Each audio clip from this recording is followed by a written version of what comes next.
Dog's Teeth Dog's Teeth podcast. I'm trying to write a short story for October. But For October is for asteroids. Like I figure, we might as well, you know what I'm saying? Like might as well. Let's just go full out. Let's right? just finish the story. Yeah. It's already going off the rails. We're gonna explode, right? Let's figure out the rest of it. Yeah. Murder hornets. They're COVID. You're gonna be like. I see it. I've seen it a couple times now, just on random social medias. But just the fact that people are saying 2020 is the worst year ever, and do you expect everything to go to normal when the year changes? It's not gonna happen. Shit's gonna stay fucked up. I mean, it's gonna have to. It's gonna be years to fix this. And all of it though. It's not one one weird thing has happened. Just this year has started and just gave light to so many fucked up things. Right, and they're just gonna keep continuing. I had 3 months during this year where things were normal. Where I went to work, I had a regular job. Oh yeah, before March, probably. Yeah, March 7th was my last day at work, and it's so long. It's such a long time. I've been back for 3 days out of the month, two or 3 days each month, since August. So I mean, it's it's so hard to make money. It's thank God, unemployment and. No, I mean, fuck. You're doing well, but I'm sure most New York people are not having a good time. Yeah, and so many New Yorkers are leaving apparently, dude. I believe that. Yeah. A lot of people, although it's mostly the, upper class. Prissy, people who are able to move really, real New Yorkers, Brooklynites and shit. Where are you gonna go? No one has money saved up to go move. Well, that's all you know. Yeah, exactly. That too, yeah. But it's just hard. Everyone's stacked on top of each other out here.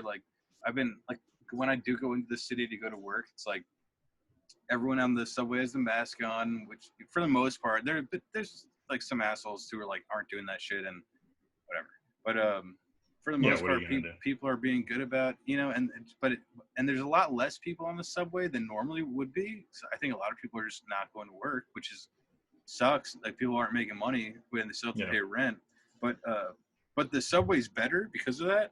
But at the same time, sometimes it's packed, and you just got to be next to each other, smelling somebody's armpit through your mask, and unlucky. Yeah, but the mask helps. I'm wondering if the mask is going to be something in Japan, people just how they just always do it. Yeah. I wonder if that's if it's going to translate here. But I don't think doubt so. It. I mean, people are already just not having it. There's places in Florida that are just saying fuck it, and then their cases go through the roof, and they're like, I don't know, that's so weird. But I'll be honest, I'm not gonna I wear the mask, and at work I have to wear the mask. But dude, the other day I worked 9.5 hours, and it takes me about an hour to get there from the subway, about an hour to get back. So aside from I had a lunch break, and I had 1 10-minute break, which I went to go smoke a cigarette, which is not good for your lungs, but I was craving it. Yeah. So the point is, for almost 12 hours straight, I had a mask on, and the only times I didn't have it on, I was eating or I was smoking.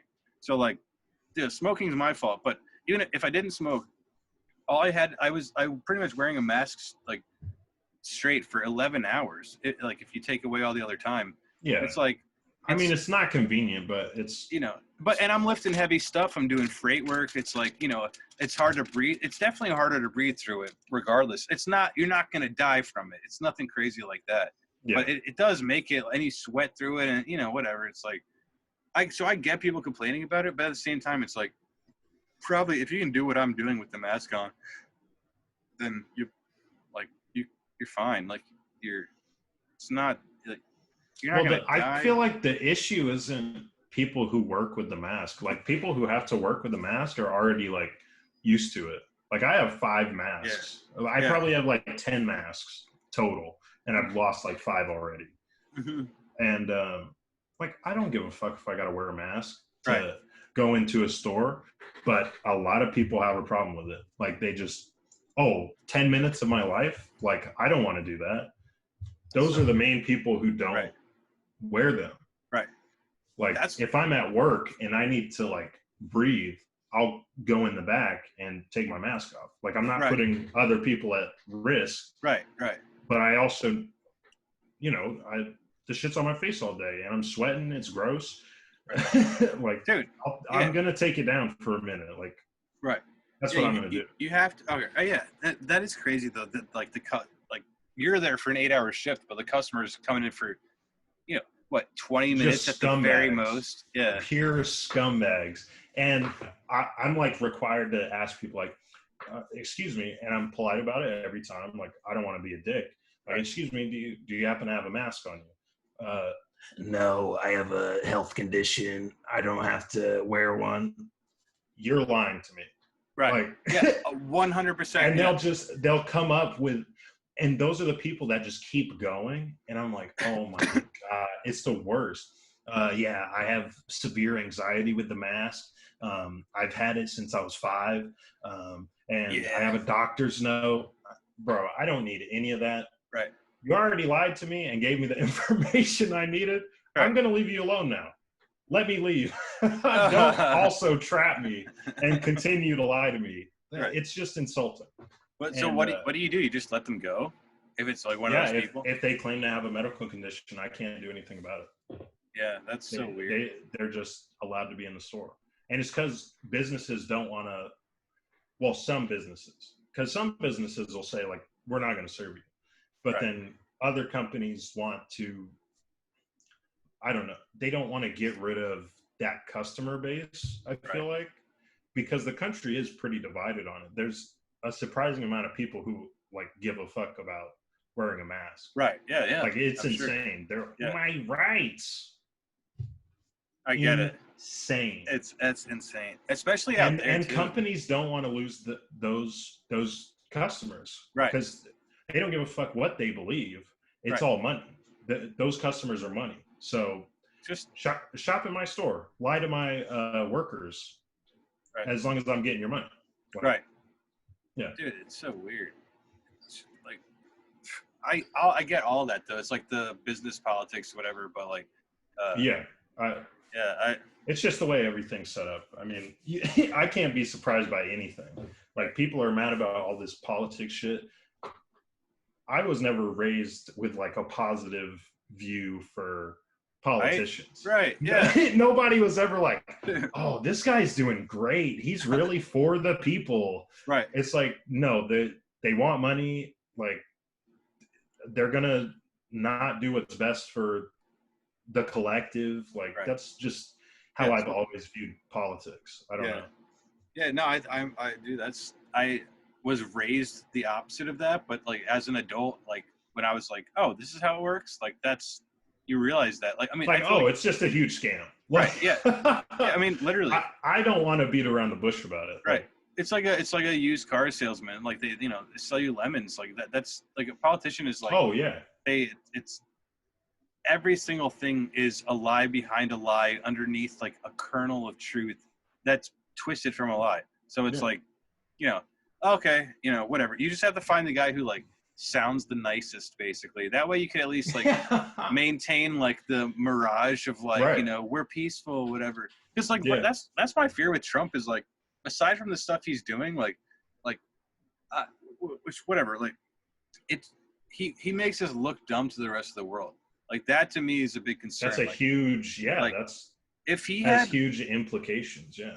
Like, if he had his policy and what could just be like an adult, the way he talked, like it could be very, very different. Like, I don't agree with a lot of his policy, but I will say I'm nervous about Joe Biden, like bringing in the same type of people who are just like this corporate, like neoliberal, like, it's like Obama. Like, Obama actually ran on like hope and change back in 2008. I voted for him back then, but then like I didn't vote for him again in 2012 because to me it was just like he became too indebted to the establishment, and even if he really did want hope and change, he got sucked in, and the people around him were too powerful, had too much money, too much industry, and he couldn't make the change that he really wanted, if that was the case.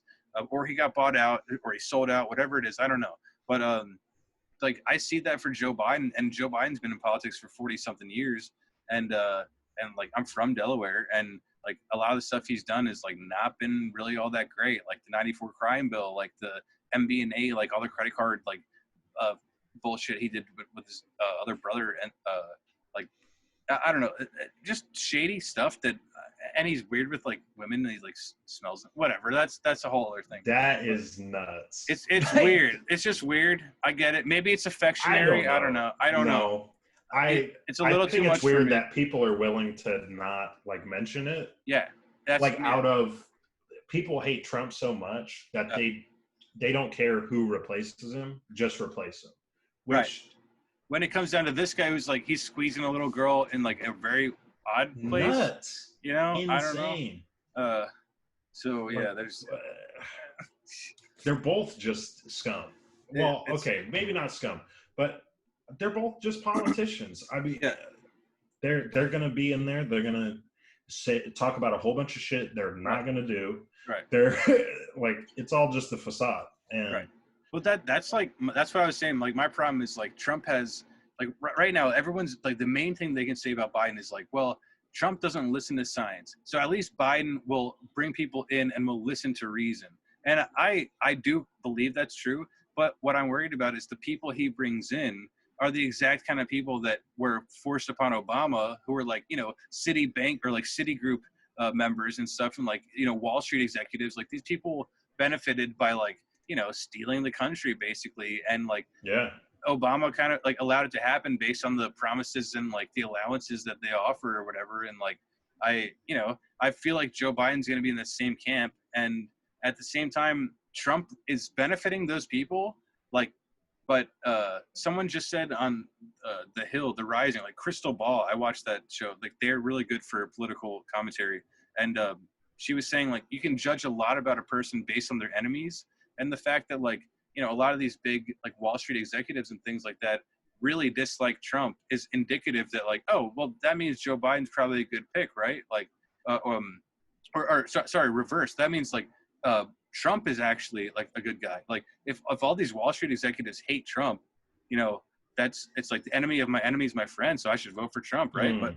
But then it turns out all of Trump's policies that he actually enacts, while he said in 2016, he's like, I'll drain the swamp, I'll, you know, end NAFTA and like bring free trade, like I'll bring trade, like we'll make things here, well, you know, all these things like he was going to do for the common worker of this country were like, it's a good thing to run on. Like, Bernie Sanders was saying a lot of the same things. It's a populist thing to say. And he didn't do that. Instead, he ended up helping these people who are, you know, these big Wall Street executives who are now in Joe Biden's camp. They hate Trump, but simultaneously they're getting benefits from Trump. So like, it's like either way, it's like they think maybe Joe Biden's like a little more reasonable or something. And so like, they'll still get benefits from him as well, but like, it'll just like, he's a little more predictable than Trump, which is like, the market could go anywhere with Trump. Like, he could like declare war tomorrow. We don't know, you know? So, but I thought that's really interesting. I don't know. So, but I don't know. Vote locally. I'm going to vote locally. I for sure. I mean, that's way more important in my eyes. I mean, you're gonna see and feel more impact. You see for actual you personally, change, for sure. Yeah. But I don't know. I live in a blue state. I might even just leave the Joe Biden thing blank. I haven't decided if I want to actually vote for the president. You know, it's just not up to me yet. I don't know. I'm still reeling about what they did to Bernie and shit. Like, I'm same. Dude, just every chance they get, they show you how it really is. Right. Like, they don't even have to hide it. No, everything still goes on. Like, dude, it's like, everything's corrupt. Yeah. We're not going to face any consequences. Nope. Like, that happened in 2016. They ruled like the federal court. There was some kind of judging on, I think it was the Debbie Wasserman Schultz, like, she was like the head of the DNC at the time. Some kind of like election for her on a board or something.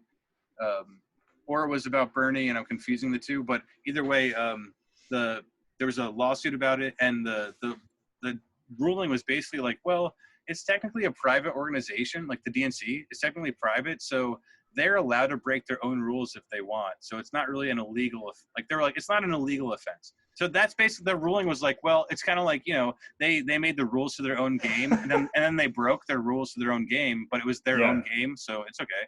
So yeah, just deal with it. Yeah, what a fair ruling that is. You know, it makes total super sense. Everything here has been so good. Fucking ridiculous. Just this whole time. And I'm pretty sure Donna Brazile, who was like, she wrote like some kind of, I think it's a book or something.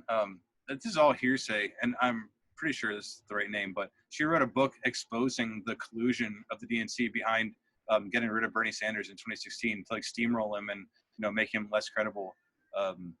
And because she was part of that group, she was like part of that opposition to Bernie Sanders, but then realized like when it was too late, like, you know, what it actually really meant was happening, I believe. So this podcast is going to need a lot of fact checking. We'll let YouTube do it for us if that's a thing.